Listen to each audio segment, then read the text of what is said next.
Good morning. This is economics for students who are studying now through distance learning because of the coronavirus and isolation orders. This is part one in a multi-part series designed to bring the class to an end.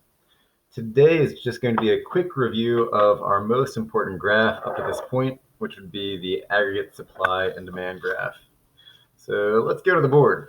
When we do aggregate supply and demand, on the vertical axis, we're going to put in our price level.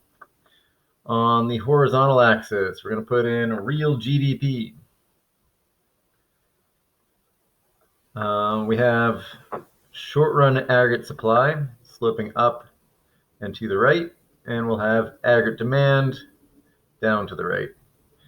If the economy was in a long-run equilibrium, we would see long-run aggregate supply as a vertical line going through the junction of the other two. And we would label that on our horizontal as Y sub F. That would be real GDP at the full employment level of output. And we would probably start with something like a P sub E for the price level at equilibrium. These days, we are not in a long run equilibrium. All of the stats that we're starting to see in the news show that businesses are beginning to lay people off in huge numbers. Many people are beginning to apply for unemployment compensation. We have orders for people to stay at home and not go to work and not go shopping and not go to restaurants. So the indication would be that we are beginning a recession. So usually when we see a recession, we would see this as a leftward shift in aggregate demand. So I'm going to put in an AD1 to show that aggregate demand has been diminished. This gives us a new equilibrium with output less than what we could be producing, and probably with some falling prices, which we may not see yet, but it's probably coming soon. Now, this recession could get really, really bad, but a lot of it depends on what happens with the disease. So some economists are predicting that in the near future, there will be a vaccine or better treatment, or the weather will change the way in which the disease spreads. And if we find a way for the disease to be solved quickly, then people will go back to work, people will go back to shopping, life will return to normal, and this would be a very short-lived recession without too many long-term effects. That's really optimistic. I don't know if that's actually going to happen. It would be great if it did. In order to help that happen, the government is doing whatever it can to increase aggregate demand right now. The Federal Reserve, which controls monetary policy, has dropped interest rates to almost zero. So it's very easy to borrow money right now.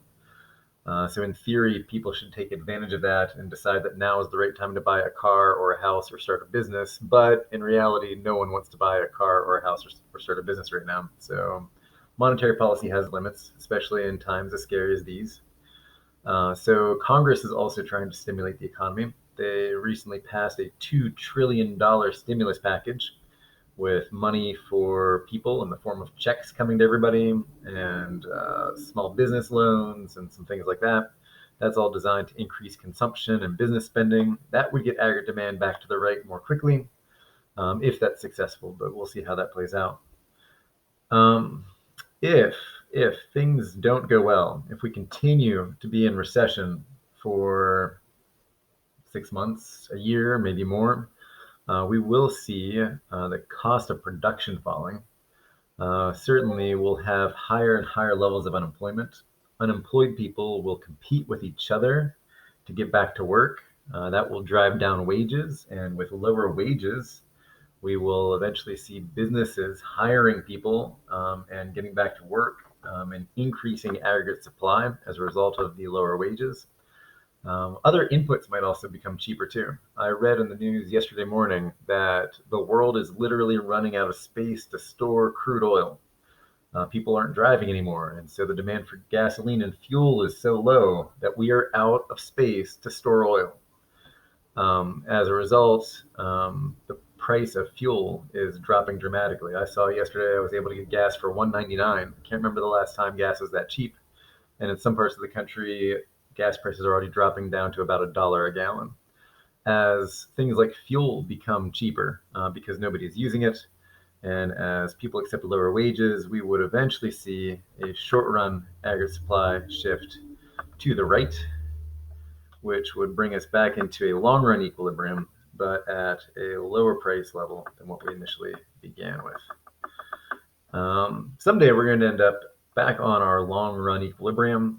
Just the question is, will it be done quickly with an aggregate demand shift back to the right, or will it be a slower, more painful process with aggregate supply shifting to the right after many, many months of this? So, I guess we will look forward to seeing how this plays out. Hopefully, it is not as damaging as some people are predicting it might be. This was just a quick review of our aggregate supply and demand model. We have part 2 coming up soon, so tune in for that one. That will be an introduction to circular flow and how it applies to fiscal policy.